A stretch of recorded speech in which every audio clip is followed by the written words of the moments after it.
맘에 들어와 주시옵소서.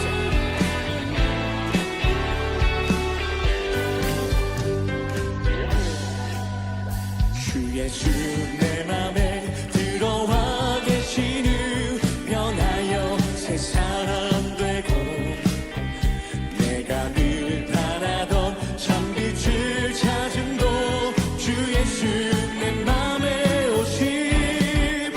주 예수 내 맘에 들어와 계시는 망령된 행실을 끊고 머리털보다도 더 많던 내 죄가 눈보다 더 희어졌네. 주 예수 내 맘에 오심. 주 예수 내 맘에 오심. 물밀듯 내 맘에 기쁨이 넘치는 주 예수 내 맘에 오심.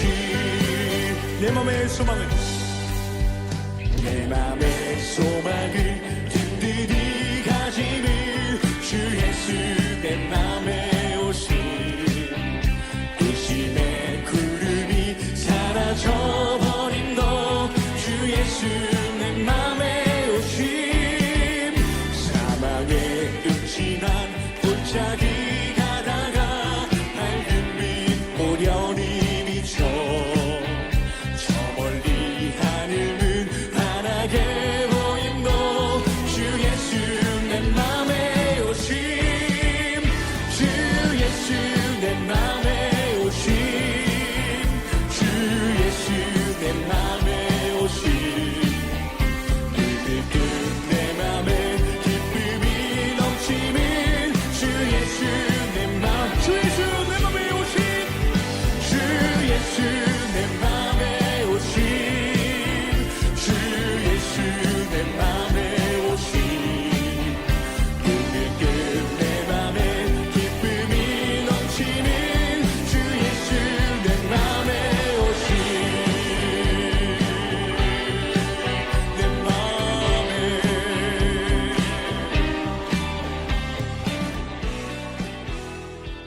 묵도하시므로 8월 셋째 주일 하나님 앞에 올려드리겠습니다. 다 같이 묵도하시겠습니다. 참 좋으신 하나님 감사합니다. 오늘도 주 예수 그리스도의 거룩하신 보혈로 그 핏값 주고 사신 하나님의 사람들을 이 귀하고 복된 자리로 인도하여 주셔서 하나님 앞에 예배 올려드릴 수 있도록 인도하심을 감사합니다.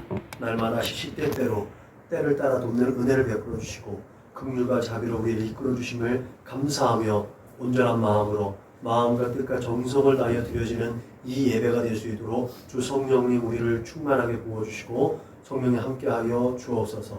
하나님 오늘도 함께 있어야 할 텐데 함께하지 못한 우리 거룩한 동역자들, 그 동역자들이 어디에 있든지 간에 하나님의 그 위로와 평안을 얻고 은혜와 진리로 충만한 삶을 살아내며 이 세대 가운데 하나님의 나라를 앞당겨 살아낼 수 있는 예배자들로 하나님 앞에 발견되어 줄 수 있도록 주님 축복하여 주옵소서. 감사하며 거룩하신 우리 주 예수님의 이름으로 기도드렸습니다. 아멘. 응답 찬송 부르시겠습니다.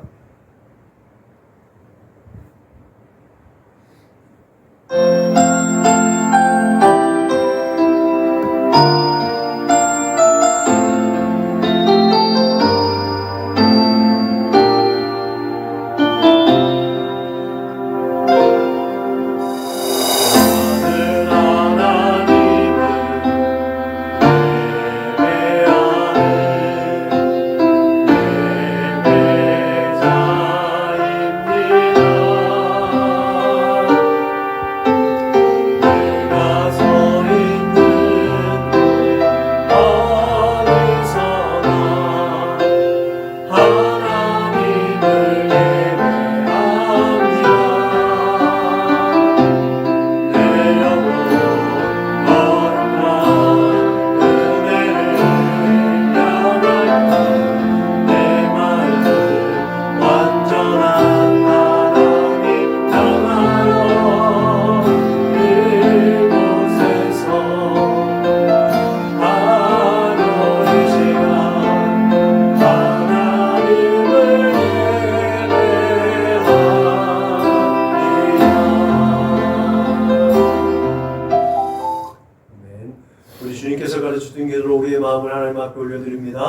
그러므로 너희는 이렇게 기도하라. 하늘에 계신 우리 아버지여, 이름이 거룩히 여김을 받으시오며 나라가 임하시오며 뜻이 하늘에서 이루어진 것 같이 땅에서도 이루어지이다. 오늘 우리에게 일용할 양식을 주시옵고 우리가 우리에게 죄 지은 자를 사하여 준 것 같이 우리 죄를 사하여 주시옵고 우리를 시험에 들게 하지 마시옵고 다만 악에서 구하시옵소서. 나라와 권세와 영광이 아버지께 영원히 있사옵나이다. 아멘. 너희가 사람의 잘못을 용서하면 너희 하늘 아버지께서도 너희의 잘못을 용서하시려니와 너희가 사람의 잘못을 용서하지 아니하면 너희 아버지께서도 너희 잘못을 용서하지 아니하시리라. 아멘. 우리 선화목자교회 공동체 기도문을 하나님 앞에 올려드립니다. 나는 복음의 기수입니다. 나는 두려움과 낙심에 있는 자들을 위로하겠습니다. 우리는 약하고 소외된 이웃을 돌보는 책임 있는 교회가 되겠습니다. 우리는 성도로서 예배자의 거룩한 삶을 살겠습니다. 그렇게 우리는 주님의 영광을 드러내는 축복의 삶을 살겠습니다. 우리는 하나님의 얼굴을 구하는 성도가 되겠습니다. 그래서 이 나라와 민족이 모든 죄악된 것에서 돌이킬 수 있도록 하겠습니다. 우리는 우리 자녀와 성도들이 이단과 사이비에 미혹되지 않도록 관심과 사랑으로 붙들겠습니다. 예수님의 이름으로 기도합니다. 아멘. 찬송가 303장 불러 하나님께 영광 올려드리겠습니다. 찬송가 303장 불러 하나님께 영광 올려드리겠습니다.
자비가 풍성하신 하나님 앞에 참회의 기도를 올려드리겠습니다. 다같이 기도하시겠습니다. 참으신 하나님 감사합니다. 오늘 아버지 이 시간에 하나님 믿음으로 우리를 이 성전에 불러주시고 하나님 얼굴을 구할 수 있도록 믿음 주심을 감사합니다. 이 시간에 특별히 우리에게 회개의 은혜를 공급하여 주심을 믿습니다. 우리가 지난 시간들을 되돌아보고 그 걸음들을 또 다시 하나님께로 되돌릴 수 있도록 믿음과 용기를 구해주심을 믿습니다. 내가 거룩하니 너도 거룩하라고 하나님 말씀하셨으니 그 말씀에 순종하여서 매일매일 순간순간 삶에 대해서 이 세상에 하나님의 거스러지고 어그러진 이 세대 가운데서도 하나님 거룩하게 구별되어져 있는 믿음의 삶을 표현할 수 있도록 주님 인도하시고 축복하여 주옵소서. 그렇게 믿음으로 한 걸음만 나아가는데도 불구하고 우리가 이 세상에 속한 거로 육신의 정욕과 몸의 정욕과 이생의 자랑을 따라 하나님의 마음을 근심케 하고 성경을 근심케 하였던 어리석은 아버지의 생각과 마음이 있었음을 이 시간에 고백하오니 그 모든 것들을 용서하여 주옵소서. 예수 그리스도의 거룩한 십자가 보혈로 다시 씻어주시고 덮어주셔서 하나님 앞에 섰을 때에 부끄러움이 없는 자로 세워주시도록 하나님 역사하여 주옵소서. 하나님께서 참가하신 그 모습 그대로 그 하나님의 형상과 모양을 회복하는 믿음의 회복의 신앙을 가져갈 수 있도록 날마다 성령으로 충만케 해주시고 그 성령 하나님의 인도하심을 따라 하나님 날마다 하나님의 얼굴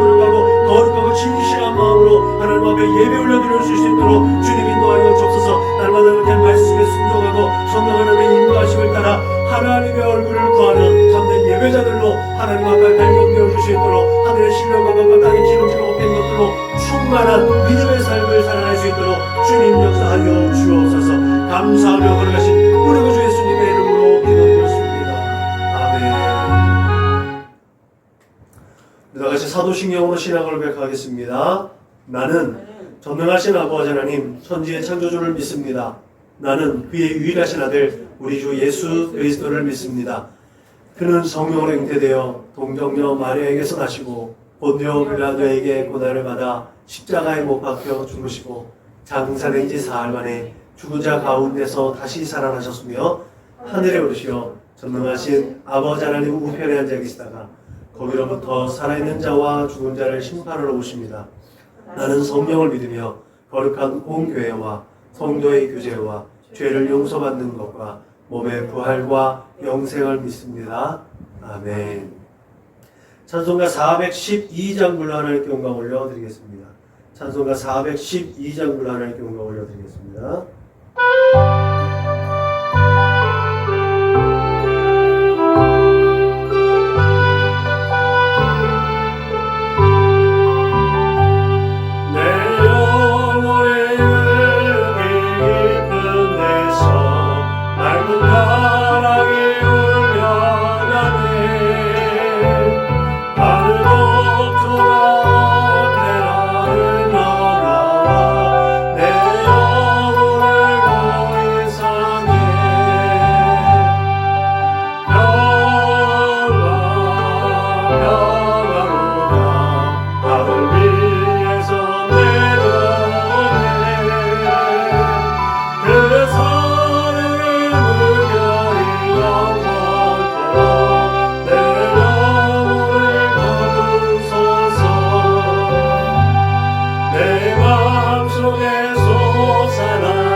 함께 은혜 받으신 하나님 말씀은 신약성경 빌립보서 4장 8절로 9절 말씀입니다. 신약성경 322면 그 전후를 찾으시면 되겠습니다. 신약성경 빌립보서 4장 8절로 9절 말씀을 같이 읽겠습니다. 시작. 끝으로 형제들아 무엇에든지 참되며 무엇에든지 경건하며 무엇에든지 오르며 무엇에든지 정결하며 무엇에든지 사랑받을 만하며 무엇에든지 칭찬받을 만하며 무슨 덕이 있든지 무슨 기림이 있든지 이것들을 생각하라. 너희는 내게 배우고 받고 듣고 본 바를 행하라. 그리하면 평강의 하나님이 너희와 함께 계시리라. 아멘. 아멘. 책임 있는 삶. 이와 같은 제목 하나님 말씀을 책임 있는 삶. 책이 있는 아, 네. 책이 있는 삶도 되게 중요합니다. 이제 여름 행사들이 거의 다 끝났어요. 그죠? 여름 7월, 8월부터 우리가 이제 뭐 로테이션 들면서 릴레이 기도도 하고 또 함께 중보도 하면서 마중물 기도회도 하면서 여름 사역을 계속해서 이제 계속 지지하고 기도로 계속 함께 했습니다. 이제 우리가 그렇게 수련하고 우리가 마음의 양식을 삼고 하나님의 말씀으로 무장했는데 이것이 우리에게 무슨 유익이 있느냐는 거예요. 영적인 유익은 충분히 분명히 있습니다. 근데 우리의 삶의 자리 가운데서 무슨 유익이 있느냐? 그것은 우리가 어떤 일을 행했을 때 유익으로 돌아올 수 있는데 그 어떤 일이란 게 뭐냐? 결국은 책임과 의무를 다했을 때 오는 평안과 또 기쁨의 삶인 줄로 믿으시길 주님의 이름으로 축복합니다. 우리가 이제 내일부터 또 한 달 동안 평일 5일 또 4주간 20일 동안 치유기도회를 또 시작을 하게 됩니다. 여름 사역이 끝났기 때문에 추수감사절까지는 또 교회에 특별한 행사가 없어요. 그렇기 때문에 우리가 지금까지 좀 잘 다듬어 왔던 이 영성이 또 이렇게 무너질 수 있는 경향이 있기 때문에 이 기간 동안에 다시 이제 기도회를 우리가 이제 치유 기도회를 진행하고 있는데 말씀드렸던 것처럼 우리 교단의 선배 목사님 최종희 목사님께서 제공해 주시는 기도의 문을 가지고 설교문을 가지고 진행을 합니다. 찬송 하나 하시고 또 설교문을 읽으시고 10분간 집중해서 기도합니다. 아멘. 올해는 특히나 병든 사람들이 많이 있어요. 이제 이혜선 사모 우리가 계속해서 기도하고 있던 이혜선 사모님이 21일 날 이제 입원하셔서 28일 날 골수 이식 수술을 하게 됩니다. 일주일 동안 공여자들의 검사가 진행되고 가족들이 또 함께 모여서 마음을 졸이면서 이제 수술을 하게 됩니다. 말 그대로 죽었다 살아나는 수술이니까 우리의 기도가 간절히 필요합니다. 이 치유 기도회 때 하나님의 역사가 일어날 줄로 믿고 그렇게 확실하게 기도하시길 바랍니다. 우재영 선교사님 위해서 기도하시고 또 우리 김신원 전사님 위해서 기도하시고 함께 기도하고 있는 박예수 전사님 위해서 기도해 주시고 우리 공동체 한길주 집사님 우리 자녀들 위해서 함께 기도하시고 또 기도의 제목들이 있는 또 홍도표 지체님 위해서 기도하시고 병든 사람들이 많이 있습니다. 우리의 기도가 필요한 분들이 많이 있습니다. 그분들 위해서 충분히 기도할 수 있는 기간이 되시기를 주님의 이름으로 축복합니다. 그리스도인들은 제가 생각할 때 제가 생각해서 제 나름대로의 기준으로 볼 때 그리스도인들은 기본적으로 윤리적으로나 도덕적으로나 또 어떤 사회적으로 이렇게 함의되어진 어떤 규범들을 타 종교인들보다는 조금 더 잘 준수하고 잘 지키려고 노력한다고 저는 생각합니다. 네, 저는 그렇게 생각을 합니다. 그리고 그렇게 해야 된다고 생각을 해요. 왜냐하면 세상 사람들도 우리 보고 그래요. 너희는 좀 그러면 안 되지 않겠냐 라고 자기는 조금 비윤리적이고 비도덕적이고 좀 불의하고 불법적인 경향을 가지고 살아가면서도 교회 다니는 너희는 하나님을 믿는 너희는 예수를 믿는 너희는 그러면 안 되지 않냐 라고 하더란 말이죠. 그래서 저는 조금 더 우리는 조금 우리 스스로가 조금 절제되어지고 우리 스스로가 조금 이렇게 구속적인 자유로움 속에서 구속되어지는 삶을 살아가는 게 오히려 좀 편하지 않겠느냐. 그것이 오히려 죄의 경향성을 따라 범죄하지 않을 수 있는 방법이기도 하지 않느냐 라고 생각하게 됩니다. 그런 면에서 또 한편으로는 우리 기독교인들이 이런 규범들을 잘 지켜가면서도 한편으로 우리는 과연 그리스도인의 양심대로 행하는 것 때문에 사회적으로는 어떤 불통의 이미지를 갖고 있지는 않은가.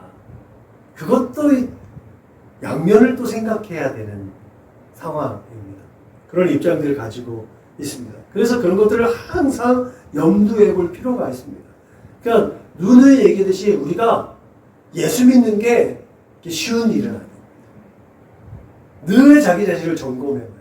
어떤 기준에서 하나님의 영광이라는 기준과 예수를 담고 있는가에 대한 기준을 가지고 나를 늘 되돌아보고 점검해 볼 수 있어야 될 줄로 믿으시길 주님의 이름으로 부탁을 드립니다. 왜냐? 하나님께서는 당신의 백성을 구별하셔서 당신의 백성이 당신 나라의 백성이 어떤 존재로 살아가야 하는지 우리를 모델로 삼으셨기 때문에 그렇습니다. 이스라엘을 그 열방 중에 모델로 딱 표본을 뽑아서 그렇게 선민이라고 하나님께서 삼으셨듯이 그리스도인들도 그렇게 표본으로 모델로 삼고 있다는 사실을 믿으시길 주님의 이름으로 부탁을 드립니다. 그래서 우리는 이 세상에 속하여서 이 세상이 정한 규범과 사회 속에서 살고는 있지만 늘 하나님 나라의 꿈과 이상과 가치를 실현해내고 표현해내는 그런 사명을 가졌다는 사실을 기억하시길 주님의 이름으로 부탁을 드립니다. 그렇기 때문에 우리의 책임과 의무는 하나님 나라의 가치를 얼마나 이 세대 가운데서 나의 삶의 자리 가운데서 표현하는가에 따라서 하나님 보시기에 야, 너 참 충성되다 라고 말하고 있음을 기억하시길 바랍니다. 그 표현의 방법이 오늘 바울에 의해서 우리에게 교훈되어졌습니다. 분명히 알아둬야 될 것이 하나 있습니다. 그것은 바울이 오늘 우리에게 책임 있는 삶을 우리에게 교훈하면서 그런 것들을 쭉 열거하면서 이런 것들을 브리핑해주는 이때 이 상황은요, 결국 그리스도인들이 뭔가를 주장하고 뭔가를 권리를 내세울 수 있는 그런 입장이 아니었다는 사실입니다. 그런 상황 속에서 그런 책임 있는 살만한 위치도 지위도 그 어떠한 것도 별로 없었을 그때 바울은 이것을 옥중에서 썼습니다. 그래서 옥중서신이라고 합니다. 옥중서신인데요, 참 유별나게 이 빌립보서는요 기쁨의 서신이라고 불려집니다. 감옥 안에서 쓴 편지, 감옥 안에서 쓴 편지가 무슨 기쁨이 이렇게 넘칠 일이 있다고. 그런 기쁨의 서신이라는 독특한 이름을 가졌습니다. 특히나 우리가 오늘 본문으로 삼은 빌립보서 4장, 이 4장 전체를 볼 때요, 기쁨과 감사로 말미암은 평강이라고 주제를 정할 수가 있어요. 어떻게 감옥 안에서 오늘 내일 잘못하면 죽을 수도 있는 그 상황 가운데서 기쁨이 있고 감사가 있고 그로 인해서 평화를 누릴 수 있는가.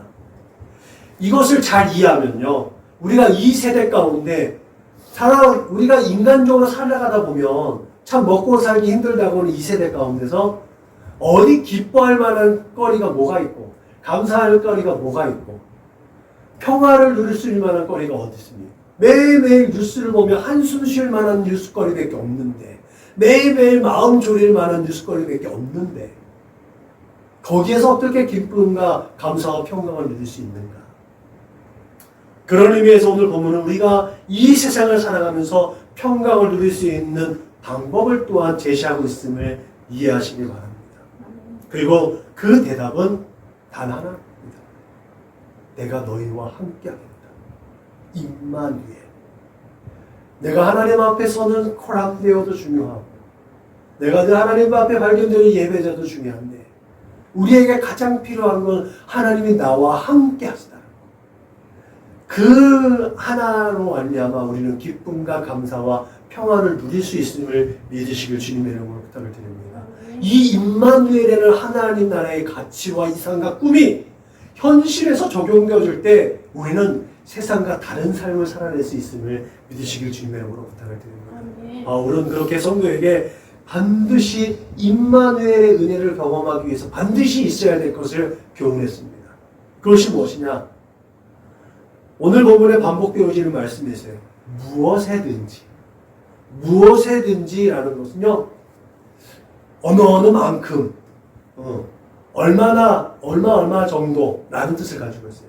그러니까 이것을 계속 반복되어지는 그 글로 다시 표현하면 어느 만큼 참되고 어느 만큼 정결하고 어느 만큼 경건하고 어느 만큼 옳고 어느 만큼 정결하고 어느 만큼 사랑할 만하고 어느 만큼 칭찬할 만하고 어느 만큼 덕을 세울 만하고 어느 만큼 찬양할 만하다. 그 어느 할 만큼 그게 뭐냐? 내가 하나님과 함께 동행하고 있습니다. 그 기준이 돼요. 내가 하나님과 거리감이 있으면 그것이 또 기준이 되는 거예요. 그래서 우리가 늘 끊임없이 하나님을 대면하고 하나님께 더 가까이 나아갈 수 있도록 늘 경건의 연습과 훈련들을 통해서 하나님께 가까워질 수 있어야 될 줄로 믿으시길 주님의 이름으로 부탁을 드립니다. 그것이 우리의 삶의 기준이 돼요. 그 기준 따라서 우리는 정결하고 그 기준 따라서 경건하고 그 기준 따라서 사랑할 수 있는 능력이 공급되어지는 줄 믿으시길 주님의 이름으로 부탁을 드립니다.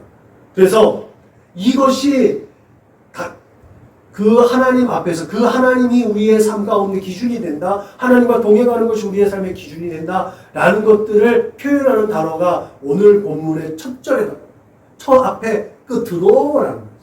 끝으로라는 말이 그러므로라는 말이에요. 결론을 짓는 말이에요. 결론을 지으면서 그 앞에 있는 것들을 종합해서 이렇게 말하고 있다는 거죠. 그래서 바울이 앞에서 그러므로라는 말하기 전에 주 안에서 같은 마음을 품으면 생명책에 그 이름들이 있을 것이다.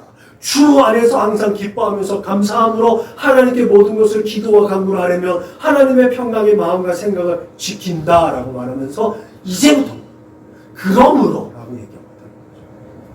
내가 늘 하나님과 동행하며 예수 안에서 하나님과 동행하며 경건의 연습과 훈련들을 통해서 하나님과 더욱더 밀접한 관계를 갖고 있는 그 기준대로 살면 우리는 어떠한 상황에서도 기쁨과 감사와 평안을 누릴 수 있다라는 것이 바울이 지금 경험하면서 바울이 지금 우리에게 교훈하고 있는 내용이라는 사실을 기억하시길 주님의 이름으로 부탁을 드립니다. 아멘. 여러분,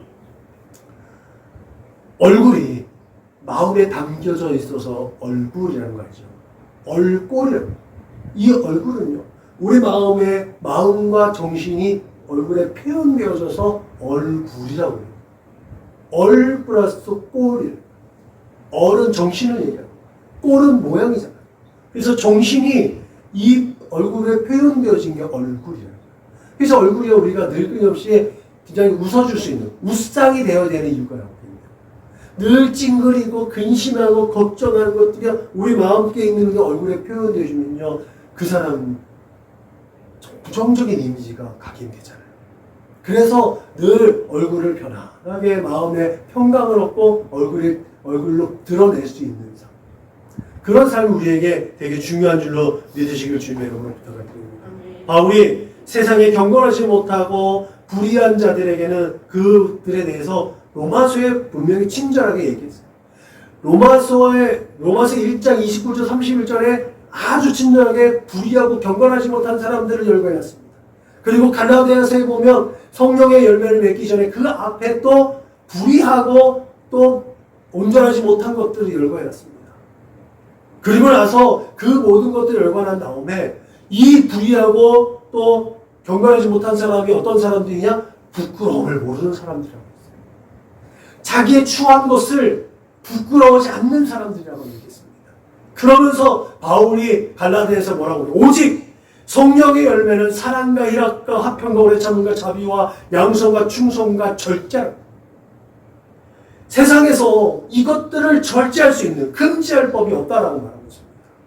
그래서 예수 믿는 사람들, 예수 안에 있는 사람들, 하나님께서 주시는 은혜와 평강과 그 기쁨을 누리는 사람들은요, 그 마음 가운데 성령의 아름답고 복된 열매들을 맺어가는 삶이라는 사실을 또한 우리는 알 수가 깨닫게 되는 줄로 믿으시길 주님의 이름으로 축복합니다. 아멘. 이 아름답고 복된 열매들, 우리의 삶의 가운데 긍정적인 요소들이 더욱더 우리에게 더 잘 알려면 바울이 얘기했던 것처럼 불의하고 불경건한 것들이 어떤 모습인지 알아야 됩니다. 내 기준이 아니라 하나님의 기준으로 불의하고 불경건한 것이 무엇인지 우리가 판단할 수 있어야 우리가 조금 더 경건한 것이 무엇인지, 우리가 의로운 것이 무엇인지 판단할 수 있는 근거가 되는 줄로 믿으시길 주님의 이름으로 부탁을 드립니다. 그때 비로소 이렇게 하면 안 되겠구나, 이렇게 해야지 라고 하나님 앞에 기도하고 간구하고 소원을 아뢰고 하나님의 말씀과 기도와 찬송으로 덧입혀 줄 때 사랑과 희락과 화평과 오래 참음과 자비와 양성과 충성과 온유와 절제의 성령의 아름답고 복된 열매들이 우리의 삶의 자리 가운데서 맺혀지는 줄을 믿으시기 주님의 이름으로 축복합니다. 아멘. 여러분, 바울이 이렇게 열거한 모든 것들, 바울이 우리에게 있어야 할 것들, 성령의 아름답고 복된 열매들, 또 오늘 우리에게 무엇에든지 오르며 무엇이든지 정결하며 무엇에든지 사랑을 말하며 무엇에든지 덕이 있을 만한 이 모든 것들을 열거한 것들을 우리가 기억할 때 이것이 우리에게 반드시 있어야 됩니다. 하나님의 기준으로 살아가는 사람들에게 이것이 베이스가 되어줘야 된다. 이것이 우리들의 상급이 아니라 이것이 우리의 삶의 믿음의 기초석이 되어야 돼요. 그걸로 말미암아 그 기초석이 세워짐으로 말미암아 드러나는 행함. 오늘 배우고 받고 본 바를 행하라고 했잖아요. 배우고 듣고 본 바가 이 앞에 있는 모든 것들이 그것이 행하는 목적이 있습니다. 그것이 바로 그리스도인으로서의 책임 있는 삶이랍니다. 예수 안에서 누리는 자유와 기쁨의 책임. 여러분, 자유에는 늘 책임이 따른다고 얘기했습니다. 우리가 가지고 있는 이러한 책임은 아무 육체도 하나님 앞에서 자랑하지 못하게 하려는 것이라는 것을 성경은 우리에게 분명히 말씀하고 있습니다. 오직 하나님께서 우리에게 은혜로 자비하심으로 예수 그리스도의 거룩한 십자가 은혜로 우리에게 생명 주셨고 다시 기회를 주신 것이기 때문에 그 누구도 자랑할 것이 없음을 바울은 에베소 교회를 통해서 성경을 통해서 우리에게 교훈하고 있습니다. 우리에게 지혜와 의로움과 거룩함과 구원함이 되시는 예수 그리스도를 온전히 자랑하게 하시기 위해서 우리에게 생명 주셨고 우리에게 힘과 지혜와 능력을 주셨다고 분명히 성경 우리에게 말하고 있습니다. 그러므로 우리의 마음과 생각에 무엇이든지 참되고 경건하고 옳고 정결하고 사랑할 만하고 칭찬할 만하고 덕을 세울 만하고 또한 찬양하고 찬송할 만한 것들이 있음으로 말미암아 우리의 말과 행동에 있어서 교양 있고 품이 있는 하나님의 백성이 되어야 될 줄로 믿으시길 주님의 이름으로 부탁을 드립니다. 이것이 믿음의 첫걸음이라. 이것이 상급이구나. 이것이 우리의 어떤 자랑거리가 아니라 이것이 베이스라는 거예요. 그렇다면 여러분 어떻게 있어야 할 것을 우리가 이런 것들을 겸비할 수 있느냐? 서론에 얘기했던 것처럼 결국은 임마누엘 우리에게 공급되어질 때 이 모든 것들은 우리에게 허용되어지는 삶입니다. 그리스도인으로서의 책임 있는 삶, 그냥 생기는 것이 아닙니다.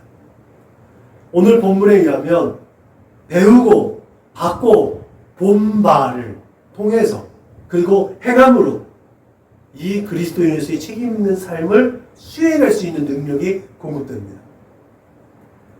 그래서 책임은 여러분 관념적인 게 아니에요. 책임은 실제적입니다. 부모가 자녀를 이렇게 책임져야 되잖아요. 부모가 자녀를 낳았어요. 내가 얘 책임자야. 얘 보호자야. 그러면 방치해두면 법적으로도 처벌받습니다. 실제적으로 이 아이가 어떻게 보호받을 수 있는지, 어떻게 양육되는지 부모가 실질적으로 공급하고 양육을 해야 정상적인 거예요. 자기는 보호자다, 책임자라고 하면서 그것이 공급되지 않으면 세상법으로도 처벌받는 게 그게 책임의 또 관념적인 모습이고 실제적인 모습입니다. 바울은 그 자신이 그렇게 살고 있었고 또 빌립보 교인들과 함께 있는 동안에 그 책임 있는 모습을 보여줬기 때문에 이 편지를 통해서도 너희는 배우고 듣고 본 말을 행하라고 자식에게 말할 수 있는 거죠. 또 어느 성경에서 바울이 그러잖아. 너희는 나를 본받으라. 너희는 나를 본받으라.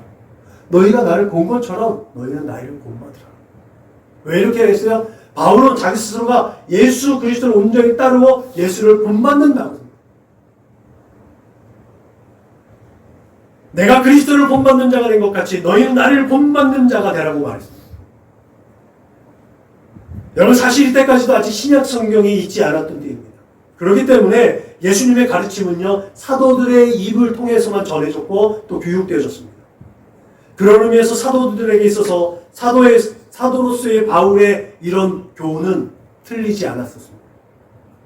어찌 보면 자만하고 오만해 보일 수 있는 이런 사도 바울의 교훈, 어떤 이 자신감, 이것은 그가 바리새인으로서 또 율법학자로서 또 가말리엘 문화생의 수제자로서 또 그 문화생으로 그 문화를 이끌 수 있는 수장으로서의 그런 능력을 겸비한 그 사람으로서 얼마나 그가 토라라는 성경에 대해서 또 구약에 대해서 그 영은 토라에 대해서 얼마나 잘 섭렵하고 있었는지를 깨닫게 됩니다. 그리고 토라와 함께 이 토라에서 증명하고 있는 예수 그리스도와 그리고 예수께서 전하신 교훈이 얼마나 사도 바울의 마음 가운데 깊이 새겨져 있었는지. 이 사도 바울이 회심한 다음에 아라비아가 3년만 동안 있다고 했는데 그 3년만 동안에 자기가 가지고 있었던 모든 신학적 지식이 어떻게 예수와 연결되어지는지, 예수는 또 어떻게 하나님과 연결되어지는지, 예수께서 말씀하신 그 교훈들은 과연 어떤 것인지, 3년만 동안 아라비아에 갔다가 돌아왔을 때 사도들에게 거부당해지고 다시 자기의 고향 다소에 가서 10여 년 동안 거기 있으면서 얼마나 그가 연구하고 또 그것을 몸부림쳤겠습니다. 그렇게 농축되어진 사도 바울이 이제 전도자의 기회가 열렸을 때 쉬지 않는 기관차처럼 그를 청구한 바나바까지도 아니야라고 하면서 옳게 절대로 유대 율법과는 다른 예수 그리스도의 교훈, 이 교훈을 따르기 위해서 얼마나 몸부림쳤는가 그 갈라디아서를 통해서 보면 알 수 있죠. 사도행전에서 바나바와 싸우면서까지 온전한 옳은 길로 가고자 했던 사도 바울의 그 열정과 고집, 그것들을 보면 알 수가 있죠. 여러분, 그래서 사도 바울이 생각할 때 진정한 하나님 나라의 비전을 가진 이 사도 바울이 정말 토라와 예수 그리스도의 가르침에 대해서 분명하게 알고 있었다는 사실을 분명하게 깨닫게 됩니다. 그래서 예수 안에 있는 자들은 예수께서 하나님 나라의 교리나 진리를 가르치긴 했지만 그 가르친 걸로 끝난 것이 아니라 예수께서 실제적으로 그것을 표현하고 실제적으로 그 일을 행하셨다는 것도 분명히 알고 있어야 됩니다. 우리가 예수께서 행하신 기적의 역사만 기억하면 안 된다는 거예요. 그 가르침만 기억하면 안 된다는 거예요. 가르치신 후에 나가서 표현하신 것. 그래서 마태복음의 5장부터 7장 산상교훈 이후에 예수님께서 산에서 내려오신 이후에 8장 9장에는 예수님께서 이적과 이 산에서 하신 일들을 표현하셔서 하나님 나라가 앞당겨져 왔음을 증명하고 있는 것들이 분명히 있다는 거죠. 그것을 우리가 분명히 기억해야 될 줄로 믿으시기 바랍니다. 우리가 주 안에 있는지 진단할 수 있는 객관적인 지표가 있습니다. 그게 무엇입니까? 내가 참으로 그리스도인이가 확인할 수 있는 방법은 바로 내가 나와 가까이 있는 이웃들 간의 관계를 살펴보는 일입니다. 그 관계를 살펴봤을 때 이웃의 문제라면 내가 그를 위해서 중보하고 기도하고 간구하면 돼요. 그죠? 내가 조금 손해보지 하면서 그 이웃을 위해서 중보하면 조금 해결됩니다. 근데 여러분, 그 이웃과의 문제가 내 문제라면 좀 심각한 문제가 됩니다. 내 문제라면 어떻게 돼야 돼요? 내 문제라고 인식하는 것부터가 중요한데 인식하지 못하면 큰 문제가 되는데 인식하게 되면 그때는 하나님 앞에 무릎 꿇어야 되는 거죠. 누구를 위한 중보기도 아니라 지금까지 내가 하나님을 욕되게 하고 예수의 십자가를 사람들에게 욕보이게 한 그 엄청난 큰 죄를 회개해야 되는 문제가 발생됩니다.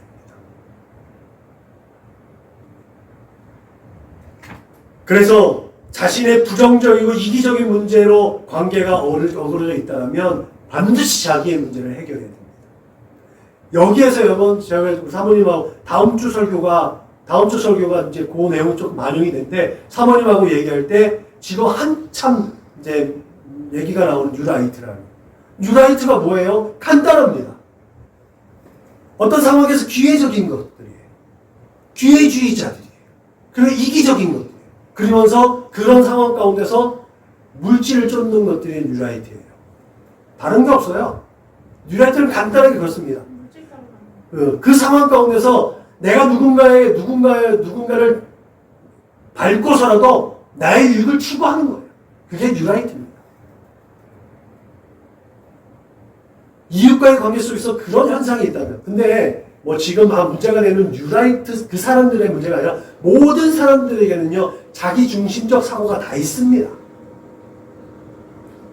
다 중심 사고인데 그것을 얼마나 하나님의 영광과 예수 그리스도의 삶을 본받으려고 하는, 닮아가려고 하는 이 기준에 부합해서 나 자신을 내려놓고 겸손하게 하나님 말씀에 순종하고 고아와 과부와 객들을 위해서 헌신하고 봉사하는 삶의 기준에 내 삶을 맞추는가.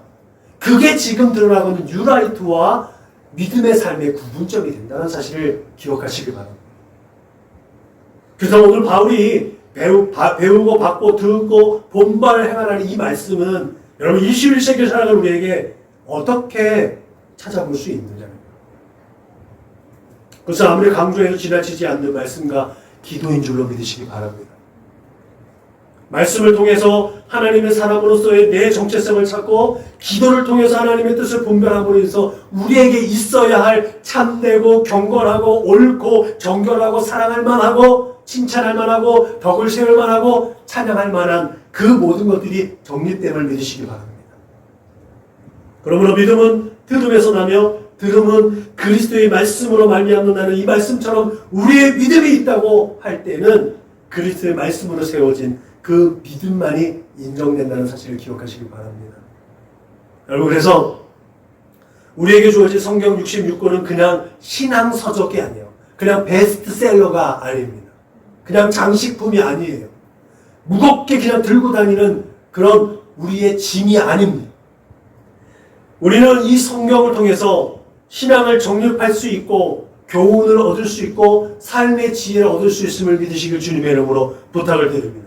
그래서 성경을 통독하는 건 우리에게 되게 중요합니다. 이 성경을 통해서 나를 알게 되고 주님을 알게 되고 하나님의 거룩하신 뜻을 알게 되고 하나님의 존재의식을 깨닫게 되는 줄로 믿으시길 바랍니다. 그것이 온전히 우리 안에 세워졌을 때 그때 우리에겐 사명이 부여되는 줄로 믿으시길 주님의 이름으로 축복합니다. 그러므로 여러분이 하나님의 말씀을 날마다 묵상하고 기도함으로 말미암아 우리에게 주어진 귀한 사명들, 예수 안에서 평강을 누리는 참된 행복을 전하는 정말 행복 전도자들이 되시기를 주님의 이름으로 축복합니다. 아멘. 그럼 오늘 교훈처럼 반드시 있어야 할 것이 있을 때 결과가 뭐냐는 거예요. 원인이기도 하고 동기가 되기도 하고 결과가 되는 것. 그것이 바로 임마누엘입니다. 오늘날 많은 사람들이 하나님과의 올바른 관계를 정립하지 않은 채 평강을 찾습니다. 그 평안을 찾아서 헤매고 찾아다니죠. 성역을 하면 사람들이 인정받으면 내 안에 평안이 있을 것 같아서 돈이 있으면 권력이 있으면 지식이 있으면 어떤 지위가 있으면 내 안에 기쁨이 있고 만족이 있어서 평안을 누릴 수 있을 것 같죠. 그런데 세상은 그렇게 평안을 주지 않습니다. 끊임없이 육신의 정욕과 안목의 정욕과 이생의 자랑으로 계속해서 어두운 구렁텅이로 계속해서 불안감을 조성시키죠. 그것이 세상이 주는 것입니다. 세상은 절대로 평안을 주지 않습니다. 우리 이 세상을 이기신 예수, 세상을 이기신 하나님만이 우리에게 평강을 더하여 줄 수 있음을 믿으시길 주님의 이름으로 부탁을 드립니다. 여러분, 오늘 감옥에서 죽을 일만을 기다리고 있는 바울이 이 짧은 서신 속에서 16번이나 기쁨을 외쳤습니다. 이 짧은 서신 속에서 기쁨을 16번이나 외칠 수 있었던 그 이유가 뭘까요? 그건 단 하나입니다. 바울이 그 어두컴컴하고 차갑고 불안과 두려움 속에 있을 만한 그 공간에서도 하나님과 함께하고 있었다는 거죠. 그렇기 때문에 바울은 기쁨이 있었다. 바울이 오늘 단락을 마무리지면서 이 말은 평강의 하나님이 너희와 함께 계시리라는, 이거는 자기 경험이기도 하고 그렇게 너희들이 경험하라라는 그런 권면이기도 합니다. 그런 위로와 격려의 메시지, 그리고 하나님에 대한 그의 신실함이 얼마나 견고한지 알 수 있는 말씀이 평강의 하나님이 너희와 함께 계시리라. 계실 것이라가 아니에요. 네? 계시리라. 확정적. 예수 안에 있는 사람들에게는 이것이 정답인 줄로 믿으시기 바랍니다. 내가 궁핍함으로 말하는 것이 아니니라. 어떠한 형편이든지 나는 자족하기를 배웠노니 나는 비천에 처할 줄도 알고 풍부에 처할 줄도 알아. 모든 일 곧 배부름과 배고픔과 풍부와 궁핍에도 처할 줄 아는 일체의 비결을 배웠노라. 그 배움을 토대로 교인들에게, 우리에게 교훈하고 있는 바울. 그가 이런 기쁨에 서신이요 평강을 외치셨던 이유가 바로 여기에 있죠. 나의 하나님이 그리스도 예수 안에서 영광 가운데 그 풍성한 대로 너의 모든 쓸 것을 채우시리라. 할렐루야. 이것이 하나님과 함께하고 있는 사람의 진정한 믿음이고 진정한 교훈입니다. 바울은 이미 하나님께서 어떠한 상황에서든지 그의 삶 가운데서 필요한 것들을 풍성하게 채우시는 분이라는 사실을 터득했습니다. 그래서 그는 평안했습니다. 그래서 바울은 우리가 감사함으로 하나님께 아뢰면 예수 그리스도로 말미암은 샬롬이 함께함으로 말미암아 하나 우리들의 생각과 마음을 지키고 있다는 사실을 자신 있게 말했습니다. 분명히 예수님께서 우리에게 약속하셨습니다. 그러므로 내일 일을 위하여 염려하지 말라. 내일 일은 내일이 염려할 것이요 한낱 괴로움은 그날에 족하리라. 여러분, 바울이 가진 샬롬의 삶은 내게 사는 것이니 그리스도니 죽는 것도 유익함이라는 이 고백에서도 찾아볼 수가 있습니다. 바울이 이렇게 고백한 것은 임마누엘로 말미암은 샬롬, 이 샬롬이 세상적인 쾌락이나 유의하는 다른 이 세상의 것이 아닌 이 세상 것을 초월한 하나님 나라의 것이었기 때문에 더 우리에게 의미심장하게 다가옵니다. 그러면 신약성경에서 평화는 에이레네라고 표현합니다. 이 에이레네라는 평화, 똑같이 구약성경, 구약 히브리어는 샬롬이라는 평화를 용어를 쓰는데, 이 에이레네라는 말은 제가 가끔 얘기하죠. 미국 남북전쟁 중에 성탄절날 남북이 전쟁 안 하고 성탄절 하나 쉬었다 그랬잖아요. 휴전, 잠깐 정전. 그죠? 우리나라도 휴전 상태이긴 하지만 이게 에이레네예요. 잠시 동안 평화. 전쟁의 위험과 다시 개전함이라는 두려움이 있는 가운데 누리는 평화. 이게 이제 헬라어적 개념, 소극적 의미에서의 에이레네의 평화예요. 샬롬은 이거하고 다릅니다. 구약적인 의미, 그 히브리적 의미에서의 샬롬은 그거를 훨씬 뛰어넘습니다. 소극적 의미에서의 에이렌의 개념이 아니라 하나님께서 베풀어진 이 피조 세계, 하나님이 창조하신 이 세계 가운데 하나님의 창조와 하나님의 계획과 의도대로 맞춰져서 하나님 보시기에 참 좋았더라 라는 그 말 속에서 그 말과 일맥상통하는 것이 진정 하나님의 샬롬이라는 사실을 기억하시길 바랍니다. 저를 비롯해서 많은 사람들이 자유를 말하죠. 그렇다면 진정한 평안을 위한 자유는 어떤 자유겠습니까? 우리는 흔히 죄로부터의 자유, 걱정, 근심으로부터의 자유, 또 뭔가 어디로부터인가의 자유, 누구의 선거부터의 자유를 말합니다. 이거는 아까 얘기했던 것처럼 어떠면 ANA의 국한적인 그런 평화, 그런 자유, 그런 거밖에는 안 됩니다. 그런데 하나님이 말하는 진정한 자유, 성경에서 말하고 있는 진정한 자유는요, 하나님 나라로의 자유, 하나님 나라에서의 자유. 목장에서 육축들이 당신의 주인들이 쳐놓은 그 울타리 안에서는 마음껏 뛰어놀아요. 그죠? 문을 열어놓으면 나은 그게 자유인 것 같지만 그게 오히려 두려움이거든요.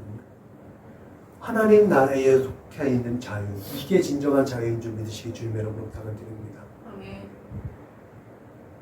그렇게 하나님의 품 안에서 죄와 근심과 염려와 구속함이 없는 그 품 안에서의 자유가 참된 자유, 그리고 거기서 또 나오는 평안이 진정한 평안, 진정 샬롬의 은혜인 줄로 믿으시길 주님의 이름으로 부탁을 드립니다.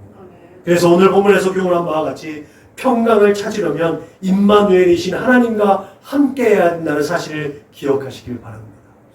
그렇게 임마누엘 하시는 하나님과 함께 일평생 평강을 누릴 수 있는 저와 여러분 되시긴 주님의 이름으로 축복합니다. 설교를 마무리하면서 이 말씀을 시작하면서 공의적으로 책임 있는 삶에 대해서 잠깐 언급을 했어요. 제가 일하는 목회자로 지금 한 해를 살아내면서 깨닫게 된 부분이 있어요. 저는 굉장히 나름대로 바리새적 경향을 가지고 있는 사람입니다.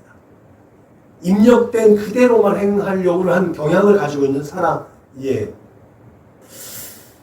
내가 정한 규칙과 범위 안에서 나만 정직하고 나만 옳으면, 그렇게 이 모든 것들을 지향하면 내 주변이 좀 더 맑아질 수 있고 나의 삶의 자리 가운데 내 주변이 좀 더 정직하고 옳을 수 있다라는 그런 소신을 가지고 있었습니다.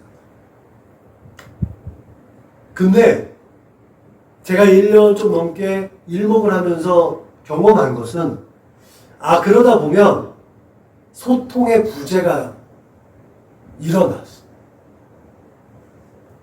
그래서 타인을 불편하게 할 때가 많았던 것 같습니다. 그래서 생각을 해본 거죠. 아까 얘기했죠. 이웃과의 관계 속에서 내가 문제인 것을 진단했을 때 내가 빨리 수정할 수 있어야 돼요. 그래서 어떤 상황 가운데 위법하거나 불법하거나 어떤 불의하거나 부정하거나 이런 범위에 속하지 않는다면 주위를 살펴보면서 조금 유연하게 행동할 필요가 있다라는 거죠. 아마도 그럴 때 지금 그게 막 정답이라고 할 수 없겠지만 우리가 세상을 살아가면서 조금 유연하게 융통성 있게 살아갈 수 있는 방법도 하나님께서 주시는 지혜인 줄로 믿으시길 주님의 이름으로 부탁드립니다. 그때 우리는 오히려 우리는 하나님께 또 회개하고 하나님 말씀 가운데서 수정할 수 있는 늘 기회가 많이 있잖아요. 그래서 이런 일을 했을 때 마음에 꺼리끼는 것이 있다면, 아까 얘기했던 것처럼 부끄러움이 있다면 그것은 다시 한번 고민해 볼 필요가 있는 거예요. 그래서 불의하고 부정적이고 불법적이고 또 그런 위법적인 것이 아니라면 우리는 조금 더 우리를 좀 관대하게 세상과 소통할 수 있는 자리에서 우리의 믿음을 표현할 수 있어야 될 줄로 믿으시길 주님의 이름으로 부탁을 드립니다.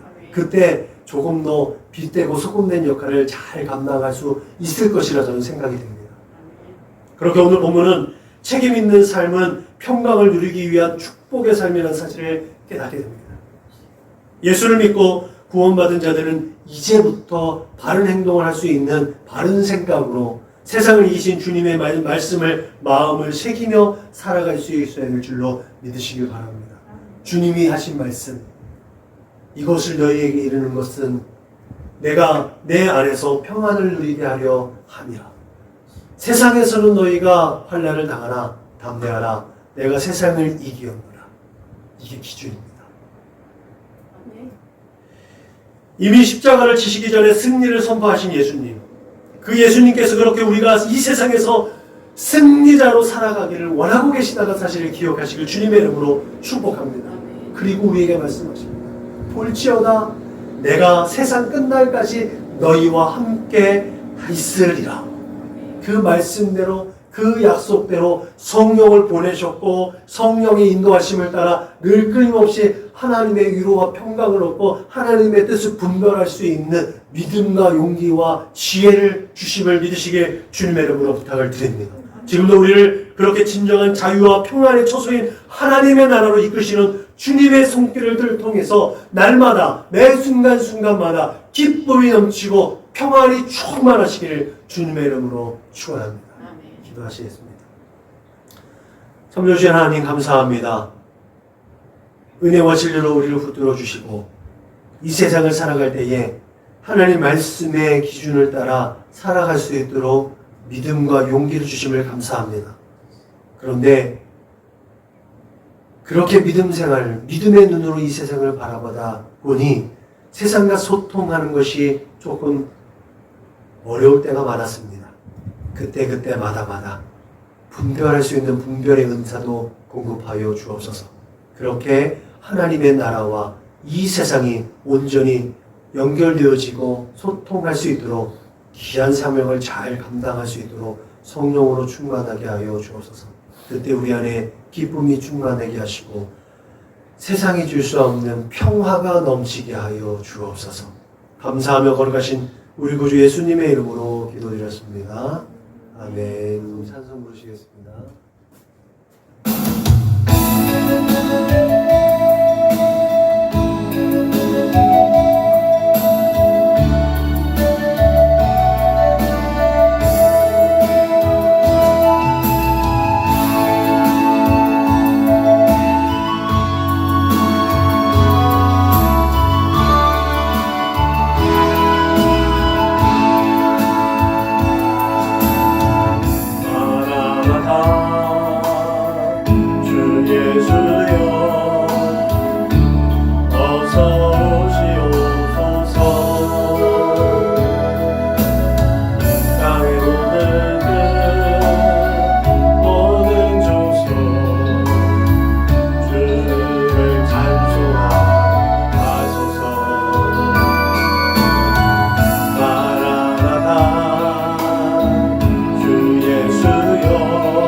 우리 교회 구호를 제창합니다. 시작. 예수를 말하고 예수를 말하게 하는 건강한 교회가 됩시다. 아멘. 이제는 길이요 진리요 생명 되신 우리 구주 예수 그리스도의 은혜와 아버지 하나님의 그 크고 넓고 깊고 영원하신 사랑과 보혜사 성령님의 내주하시고 교통하시고 역사하시니 이제 하나님의 나라의 가치와 이상과 꿈을 이 세대 가운데 삶의 자리에서 표현함으로 책임 있는 삶을 온전히 살겠다고 다짐하고 고백하고 결단하는 사랑하는 믿음의 거룩한 군속들 저 수민 머리 위에 저들의 가정과 직장과 사업장에 저들과 함께하는 모든 사람들 머리 위에 지금부터 영원토록 충만하옵기를 축원하옵나이다. 아멘.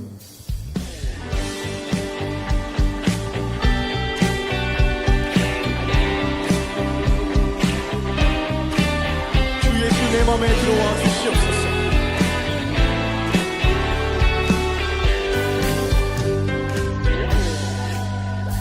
주 예수 내 맘에 들어와 계신 후 변하여 새 사람 되고 내가 늘 바라던 참 빛을 찾음도 주 예수 내 맘에 오심 주 예수 내 맘에 들어와 계신 후 망령된 행실을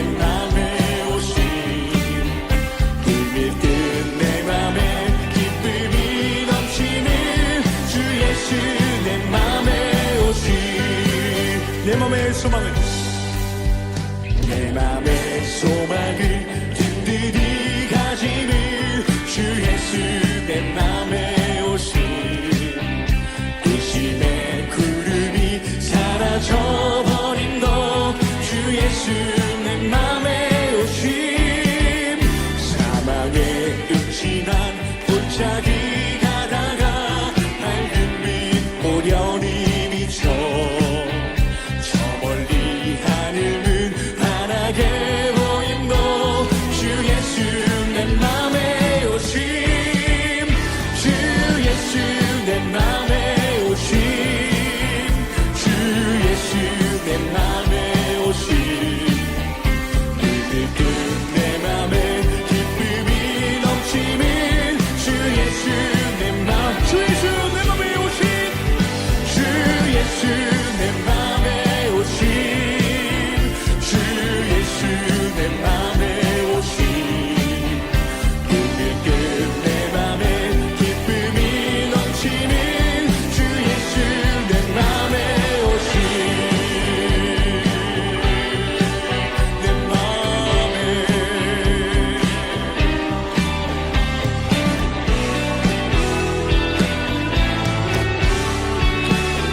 내가 저 천상에 올라가 내가 저 천성에 올라가 살기는 주 예수 내 맘에 오신 천성에 올라가 주님을 뵈리니 그 기쁨 비길 데 없네 주 예수 내 맘에 오신 주 예수 내 맘에 오신 눈밑은 내 맘에 기쁨이 넘치는 주 예수 내 맘에 오심 주 예수